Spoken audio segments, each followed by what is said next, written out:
I am a vain, shallow man. It's sad to say, for me, looks are all that matter. I don't care about your personality, your achievements, or how much people like you. Oh, yes, if you're a ninja, I'm going to rate you purely on aesthetics. So, in celebration of my short-sighted attitude, this video is going to be styled in that most unfashionable of manners, a beauty contest. Because when you're talking ninjas, you have to do it in style.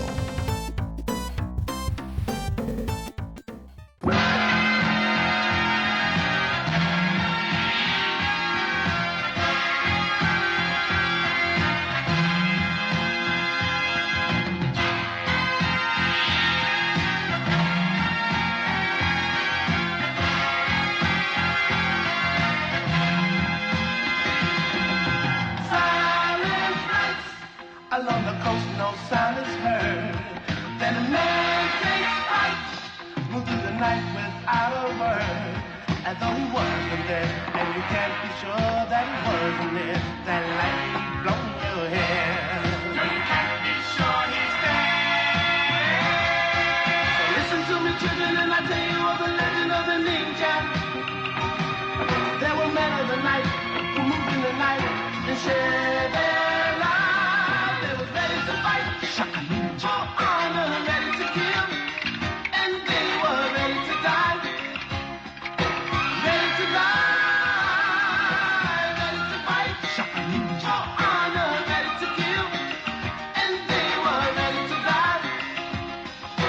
Ready to die.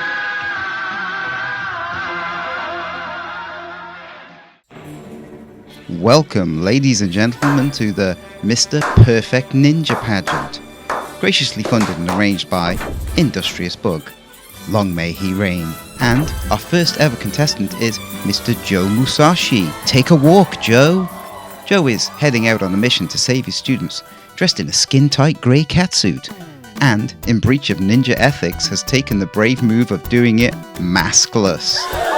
A controversial decision, which is sure to cost him points with the judges. His outfit also sports matching golden shin and wrist guards, and a blue sash around his waist. A nice colour scheme, which matches his sword. Joe likes long walks on the beach and killing his enemies while they're reloading. His vocal barks of when he gets hit and when he jumps are not really in keeping with the ninja laws of stealth. And for a power-up he brings an atomic Uzi. This is not traditional armament for a ninja, and like the choice to go maskless, it will cost him points. He does have awesome ninja magic though. And the judges have their scores. Joe has scored a shocking 5.5 for his ninja aesthetics, which isn't a great score, but it leaves lots of room for our other contestants to take the mantle of Most Perfect Ninja. My first ninja love was, ironically, the last ninja. He wasn't the coolest of ninjas, he got beaten up a lot, and he was generally kind of helpless, but the game came with its own ninja hood and rubber shuriken. And what ninja fan could resist such subtle and thoughtful gifts? Although the hood, as thoughtful as it was, slightly disappointed me. Something about his eye hole slit. What is this called? It was too narrow at the edges, so even then I had an idea of what the perfect ninja should look like. So began my skin-deep judgment of all gaming ninjas. They were to be judged by some pretty specific characteristics. All of them had to match up to the perfect ninja in my head. So, the bit everyone's waiting for, the second monthly Industrious Bug Name That OST competition. So, first let me introduce the reigning and defending champion, Valhalla 0435, a true retro OST lord that identified last month's OST, Alien Storm, in a record-setting 23 hours and 50 minutes. And in a candid interview, Valhalla 0435 revealed they are particularly strong on Megadrive Genesis tunes, which was lucky because we have a new rule, the Champion's Advantage, which means this month's OST will be from the console of their choice.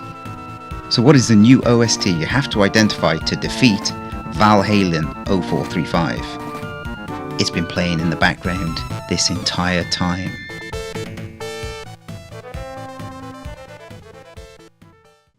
So what makes a good looking ninja? Actually, scratch that. What makes the perfect ninja? For that we are going to approach the original gaming ninja. No, not you, Ryu from Ninja Gaiden. You never even did stealth.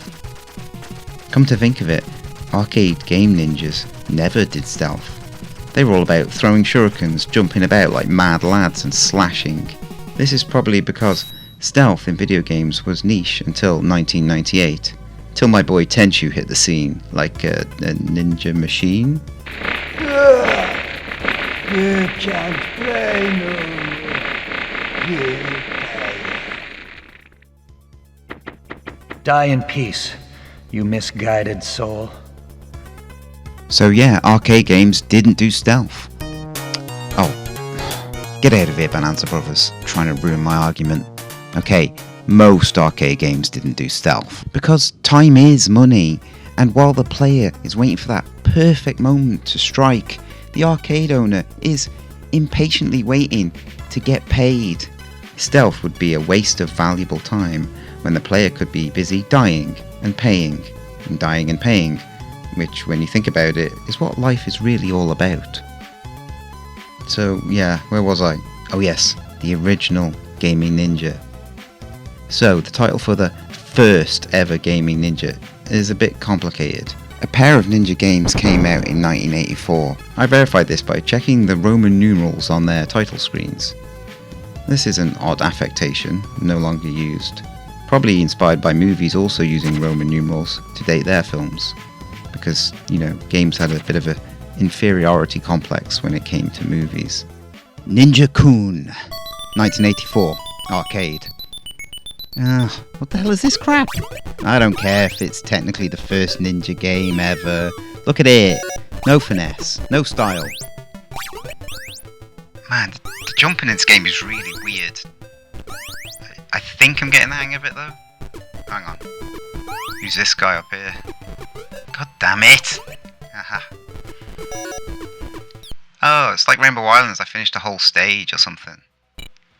Yeah, I'm getting the hang of this now. It's actually pretty fun. What? Who told you that? 2 at most. Oh, we've got a little bonus stage too. I'm actually having more fun than I care to admit. Maybe you should check this out. Legend of Kage, 1984. Also arcade. Just to let you know, I think Legend of Kage is the reason video games come with that epilepsy warning. I don't have epilepsy, but this game might have given it to me. Honourable mention goes to Ninja, 1985, Sega's own female trailblazer, who we have not seen the likes of since, well, maybe Ayame from Tenchu, but I digress. This game is pretty hype, and is a blast to play. Waves of ninjas stalk down the screen towards you, and Princess Kurumi has a ninja teleport power and can throw shurikens in 8 directions. It's kind of a proto-twin stick shooter, similar to Mercs and Smash TV, but with more charm. Out of these 4 games, this is the one I stick on now and again, to push a bit further on a single credit, maybe see the next boss. Saboteur 1985, Durell Software. There's nothing in the lore here that suggests Saboteur is a ninja. I mean, why call your game Saboteur? A French word, ew, when you could call it Ninja. Maybe because there was already a game in the UK called Ninja, but that wouldn't stop you using the word in the blurb. And here he's described as a mercenary. No ninja to see here, folks. Wait, isn't that exactly what a real ninja would want us to think? Then we come to, at last, the first real, proper ninja in a video game. Shinobi. Shinobi Arcade was the first game to ever fuel my ninja power fantasy. But only on holiday. Why, you ask? Because I had no machine local to me. I first found the Shinobi Arcade machine on a sun-dappled porch of a cafe in Ibiza, Spain, and second on the wild grey coast of Wales at a holiday camp called Butlins. Think of holiday camps and you think of glamorous grannies, beautiful baby competitions, bingo, ballroom dancing. No, none of that crap. Shinobi was what 12-year-old me wanted, and Mr. Joe Musashi started my lifelong love affair with ninjas. The concept, that is, not actual ninjas. But if there are any listening, I'm open to offers. Home versions of Shinobi failed to deliver. If only Sega's new, incredibly powerful console could get a conversion, but in a shocking twist of fate, it never did. Instead, it got a sequel in Revenge of Shinobi. Welcome back, ladies and gentlemen, to the second round of the Mr. Ninja Perfection Pageant. And our second contestant, Mr. Joe Musashi. Again? Isn't this against the rules? There are no rules. Well, that's just perfect. Well, Joe is back for a do-over, and this time he's sticking to convention. Somewhat. Because this time he's wearing a mask.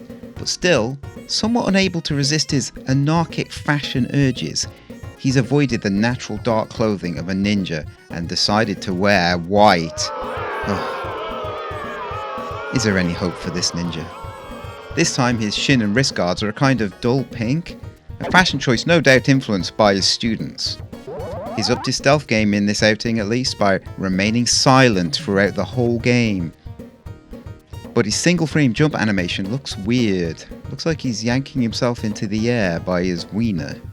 And now he has a selection of ninja magics, one of which is the very ninja jelly jump, because it sounds like jelly. Jello to my US cousins. So, the judges are out from the shadows once more to judge our second and first contestant. And they're being more generous this time. A 6.6 on the ninja scale, a definite improvement, but is it enough to earn him first place? So, here we go. When playing Revenge of Shinobi, you gotta do the thing. You know, the thing that every Revenge of Shinobi player does. Come on, don't look at me like that. Did you ever finish Revenge without infinite Shurikens? You did? What a try-hard. I could do it. I just don't want to. Fine, I'll do it. 60 seems reasonable. Round 1, Ibaraki Province, Japan.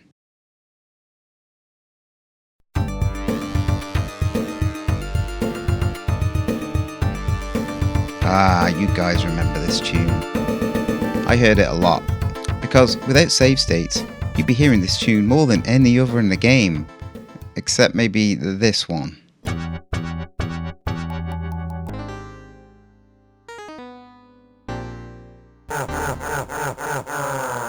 Seems Neo Zeta have infiltrated the bamboo garden, and in the wake of kidnapping Joe's main squeeze, Naoko, have left a contingent of their most vicious Omote ninja and Kabuto samurai. And we're being specifically warned about Hachi the dog, as he can catch shurikens in his teeth. Must have been unpleasant training a dog to do that trick. Clearing out the Neo Z from the Ninja Enclave continues in the oddly titled House of Confusion, with its sharpened bamboo stakes and its secret basement. Its purpose here is indeed confusing. Maybe it's like a trial for aspiring ninja students. So far so good. I don't see what all the fuss is about. I now see what all the fuss is about. Beating Blue Lobster with infinite shurikens was easy. Now it's a pixel perfect jump with split second timing required to get a single shuriken past his sword. After a few deaths I used Fushin Ninjutsu to get some damage in and used a shuriken spread till I ran out of ammo, then proceeded to spam kick him to death. Desperate times make for desperate ninjas. That was pretty tough. At least there were no holes.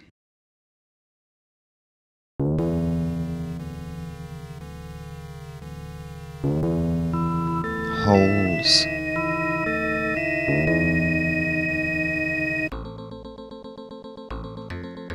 Holes.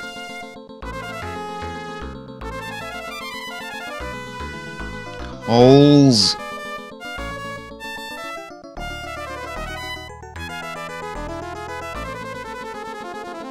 Holes. I really want what's in that box. I I really need the Shurikens. I'm gonna go for it.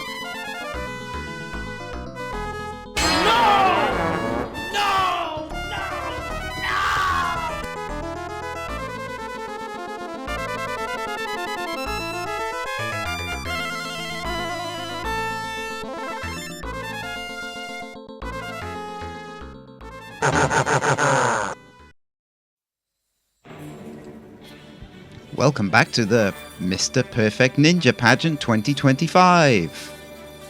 Our third contestant, ladies and gentlemen, in the Mr. Ninja Beauty Pageant is Rikimaru from 1998's Tenchu for PlayStation. Now this is more like it. He's all bulging and popping out in 3 dimensions, a dark colour scheme, all charcoal greys and black, only a half face mask, which is disappointing. He has a cool arsenal of ninja tools though, a grappling hook, and my favourite, poisoned rice. Oh, you know, despicable villains during the Sengoku period. Couldn't resist that floor rice. He does an awful lot of stealth too. The game explicitly rewards you for going unnoticed. At first, I think, for a ninja game. Let me know in the comments if there are other earlier games that reward stealth like this. Not Bonanza Brothers. So the judges are out and we have, wow, look at this, ladies and gentlemen, Rikimaru scores an amazing 8.7. I think that half mask cost him half a point, sadly, but still, our most perfect ninja so far. The competition is really heating up. Round 2-2, the back streets. Ah, the back streets of Tokyo, home to careless nuns and reckless kung fu fighters. Stick to the ruse if you can, because the streets are in a terrible state of disrepair. There are holes.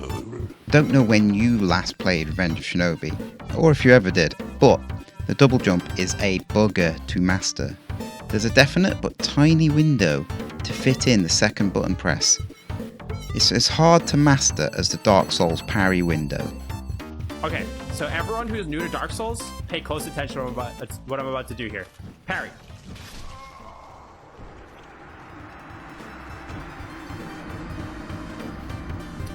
I hope you guys took notes. The boss in Tokyo hangs out in a disco or a nightclub, but not as the game manual insists, a bistro.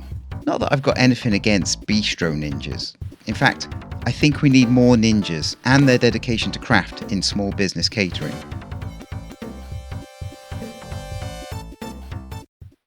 What does this mean, my husband?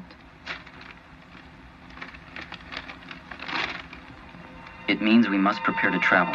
Am I to know where we will go? We go to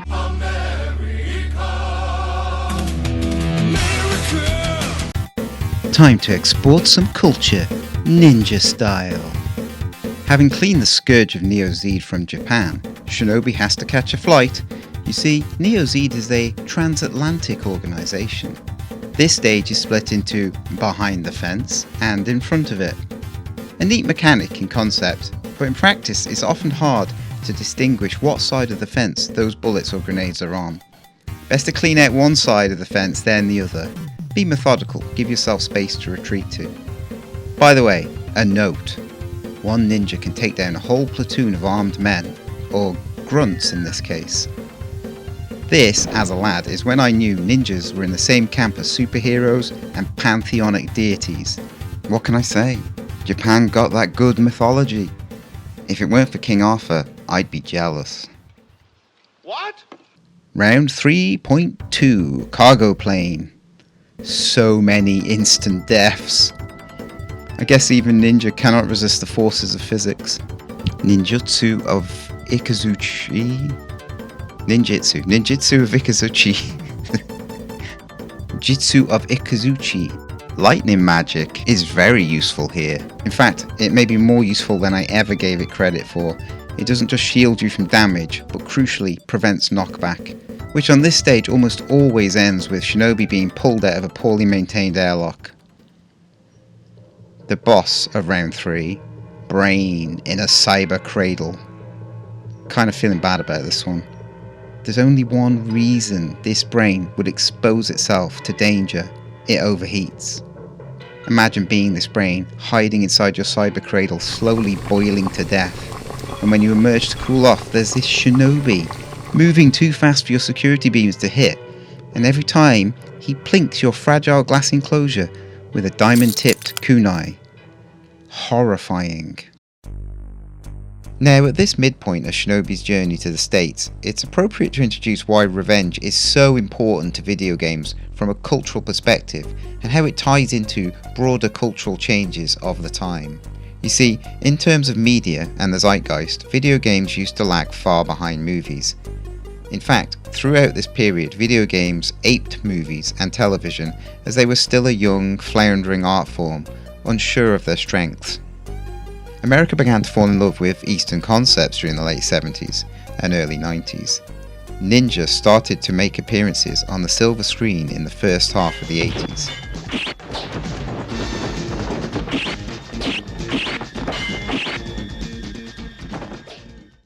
The Bad Movie Bible did an excellent video on this phenomenon called Shinobi Gaiden, link in the description. And yes, there were earlier ninja games, but Revenge was the first home ninja game to be set explicitly outside of Japan. Like its movie brethren, it was about to widen the appeal of the ninja archetype across the West. The East at this time was not only desperate to repurpose its art to make it more palatable to the vast and wealthy US market, but was also being swamped by movies from the golden age of Hollywood. And Revenge is art at that nexus of cultural and economic forces. And its form and format display this at every turn. Shinobi himself travels from east to west in a symbolic journey, taking the mythos with him and encountering the legends of the West in the process. Which is more potent, the ancient archetypes of the East or the modern upstarts of the West?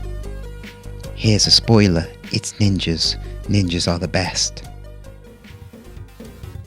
So yeah, Detroit, a ninja in America. An American ninja, almost. And in the US, Shinobi will face his most intractable opposition ever, international copyright law. Because the American modern mythology had squeezed its way into Japanese culture, and those developers at SEGA had heads full of icons draped in invisible legal protection. See here in the auto graveyard, we get this bald fellow. Hardly iconic, but in the original version of the game, we got this unmistakable 80s super soldier. Rambo, the man who can make your snake go limp with just an ice-cold stare. And in this legendary battle between Warfare Incarnate and a ninja, who wins? The ninja, of course. I did tell you, ninjas are the best. In fact, Shinobi is not done emasculating the US's greatest silver screen icons. He's got several more to take down. But first he has to negotiate a workplace that is just every health and safety inspector's wet dream. Or nightmare, depending on the nature of the health and safety inspector involved.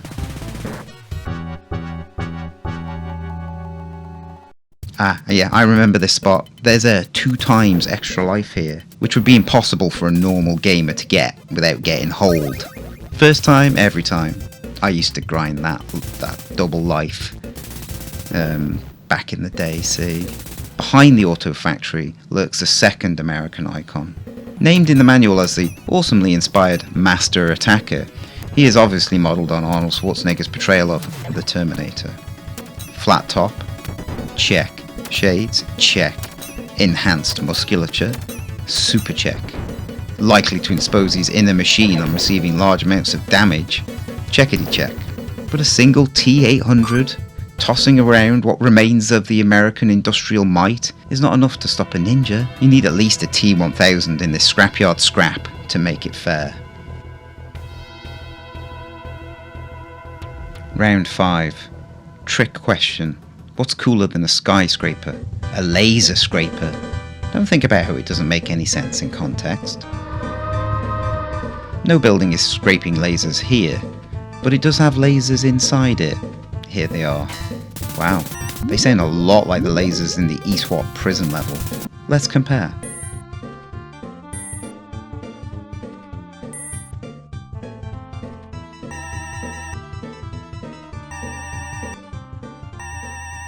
Ninja Jello jelly jumps, Jutsu of Fushin, might not be needed on this level, but I will never know because I always use it on this level. The thought of traversing this level, the laser scraper, without the Jutsu of Fushin, it fills me with fear. Round 5-2. The freeway. Ninjas and roads don't mix.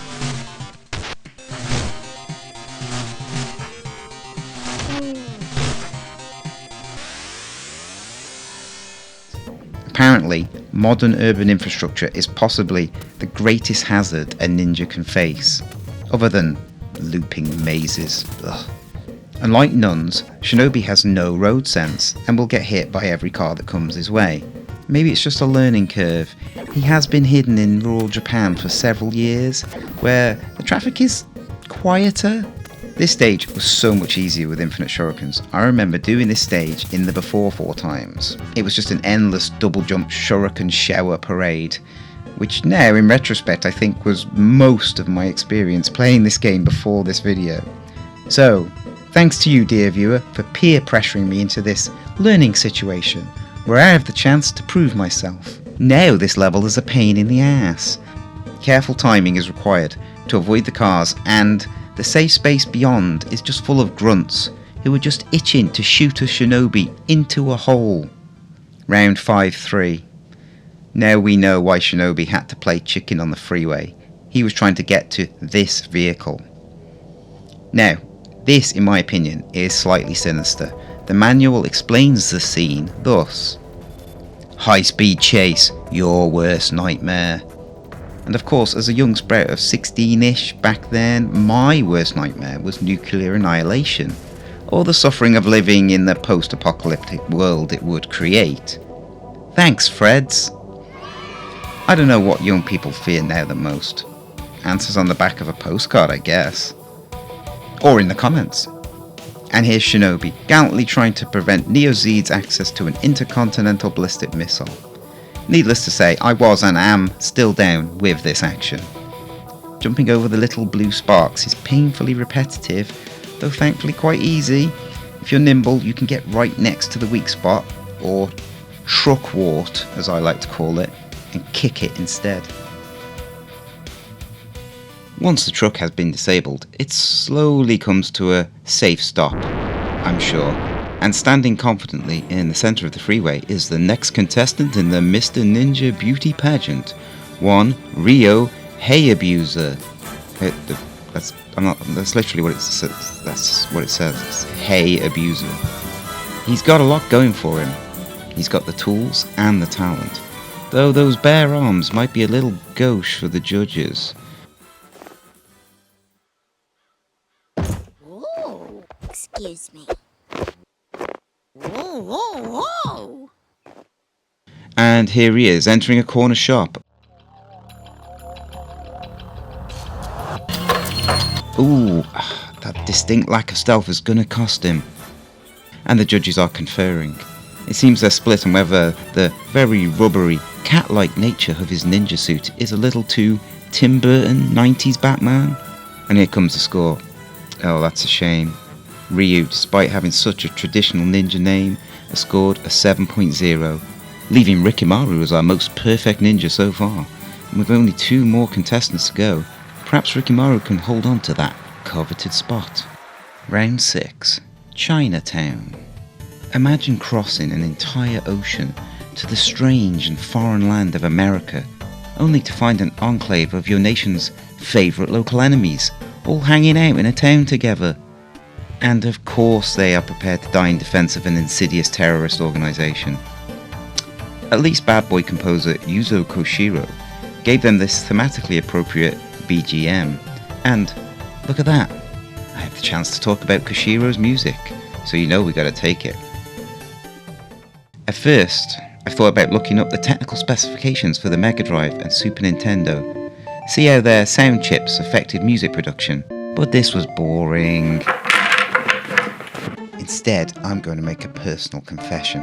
A lot of you guys love the SEGA Genesis, which is correct, it's awesome, but in my youth, I also dallied with the Super Nintendo.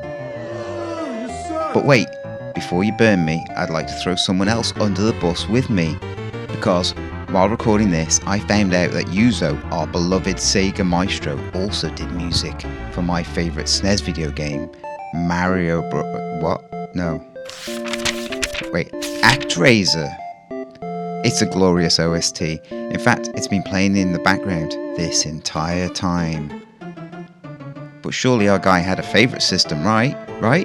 Well, of course he did, and it was Sega. Even though some of the worst sounds I have ever heard come out of a game came out of the Megadrive sound chip. But I know for a fact that creativity thrives when inside boundaries. So maybe, just maybe, if the majority of devs failed to get anything notable out of the Megadrive sound setup, then once in a while a genius would come along and make that bitch sing. In fact, Yuzo was so influential at the time that he created Revenge of Shinobi's OST. They credited him on the title screen with his real name too.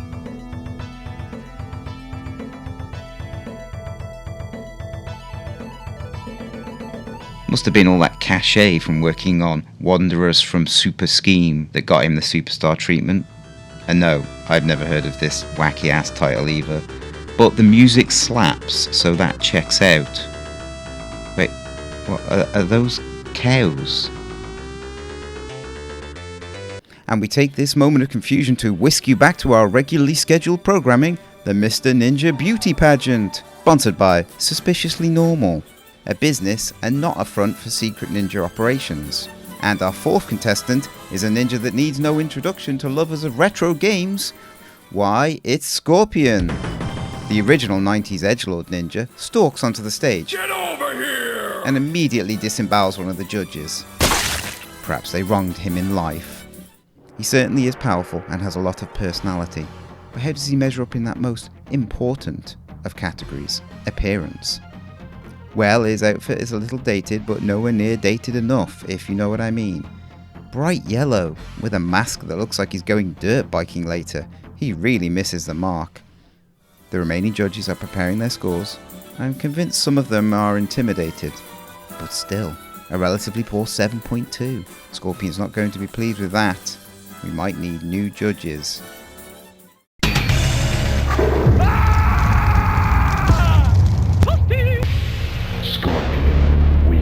Shinobi has finally mastered US transport, and he's to be commended for going public. An environmentally minded ninja. Of course, he would have a safer journey if he was inside the train, but that would ruin this guy's day. You see him here. He's very important. Why? Because while he blithely goes about his morning commute, ninjas engage in a secret war just feet above his head.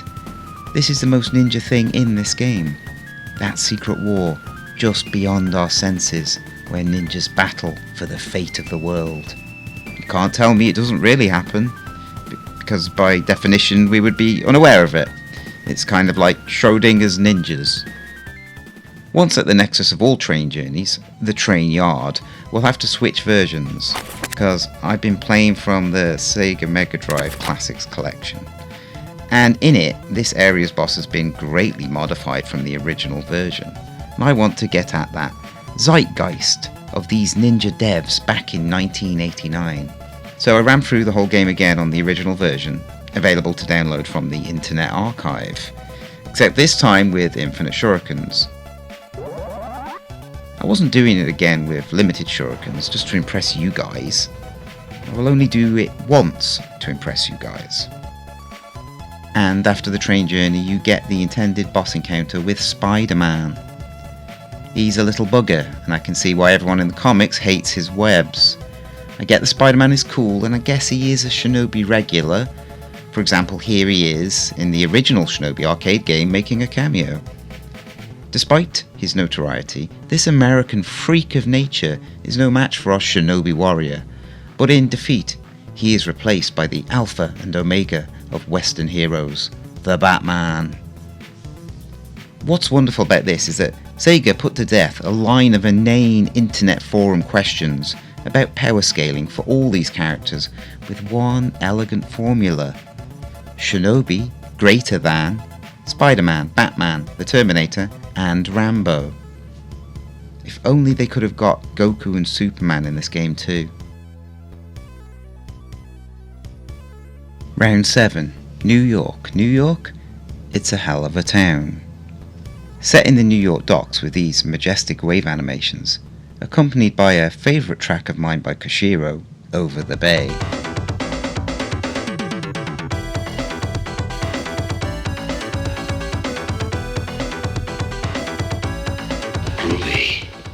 Shinobi has battled coast to coast and jumps over vicious breakwater, avoiding certain death within the treacherous waves. Well, let's just call them what they are, holes.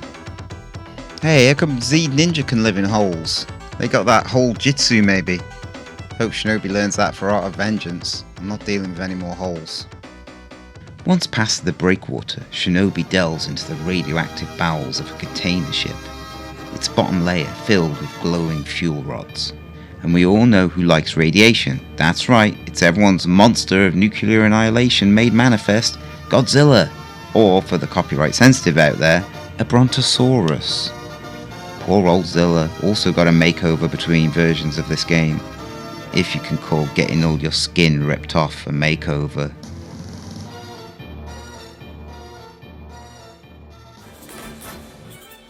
And now, ladies and gentlemen, before we enter that patently painful BS of Revenge of Shinobi's final level, I present to you our last entrant in the Mr. Ninja Perfection Pageant.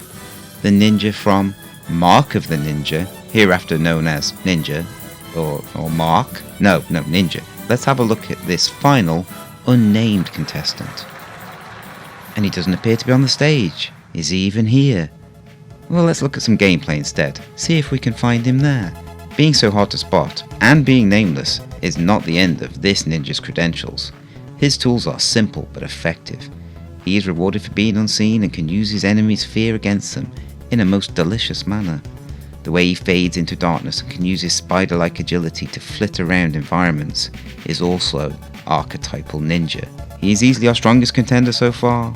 Hewing so close to the ideal, he is almost inseparable from it. Surely anything but a 10 would be splitting hairs here. I suppose you could just make petty arguments about that red eye mask and the garish tattoos being on display due to those bare arms, but only the most ardent of ninja snobs could be so petty. So Mark's score is an amazing 9.6, leaving him the winner of our Mr. Ninja Beauty Pageant. A round of applause, please. But seriously, if you love 2D video games and ninja action, this game is a no-brainer recommendation from myself. The penultimate level, a maze. I really have no idea how I dealt with this stage as a lad, especially considering that on the console original, to get here I would have to play through the entire game every time I wanted a shot at it. No wonder infinite shurikens was a must. I guess I had a lot of time and energy and patience. 3 things I don't have anymore, maybe? I blame modern games, they made me soft. I spent a good hour traipsing around this level, feeling like I was making progress, only to find myself back at the start. The decision to bring limited shurikens was starting to plague me too. But worst of all, Koshiro made an intense loop of music for this very long stage, but the track is only 50 seconds long. I don't know whether he was trying to give me a panic attack or what, or maybe nobody told him how long the stage was, but that's hard listening on repeat after the 50th time it loops. Despite all the modern conveniences afforded by the SEGA Megadrive collection, such as save states and rewinds, I held myself to one save at the start of each level. A balance to give myself a sense of the tough challenge originally presented in this game, and a chance that the video wouldn't take 3 months to complete while I got good, as the children like to say. But this level was my limit. So I did what modern gamers do, and I ran crying to the internet. I hid in its skirts and screamed for a solution to suck on. I found this map, a luxury I did not have in the past. It showed me all the little hidden pickups and the way out of the maze. I headed straight for it. I'd only been 1 or 2 doors away when I gave up the day before, and I figured I could take the boss quite quickly now. How naive I was. No matter how I tried, I couldn't damage him enough, and his attacks are genuinely difficult to avoid 100% of the time, and one failed dodge results in half my health going missing. Maybe I should have put this on easy. I went back a save to the start of the maze level and carefully picked my way through it, making sure I kept my power up all the way through, hoping the extra attack power would allow me to put away the boss before he did for me with his overwhelming strength. It was hard, keeping my power up through the whole maze. You lose it on one hit. That's why it was fun to find this. A power up in the last room of the maze. Yay! So, let's save our damsel, Naoko. I used Ikazuchi to preserve the power up as long as possible. This is a fair tactic. Get close and duck his hair, and it'll always whip over you. Big damage, big! So stay low. And when you damage him, try to low jump away at the last minute. You have a fair chance of not being damaged. I'm actually kind of elated when he explodes. The kind of validation I got when beating a Dark Souls boss sweeps over me. And Shinobi's woman, Naoko, is saved from this diabolical crushing chamber, which I guess is standard in all terrorist headquarters. Oh, that's nice. Lovely sunset, some chill music. Wait. What happens if you let Naoko get crushed to death? Time to reload that last fight. Just do the same thing again, but slightly more inefficiently. Surely that's easier.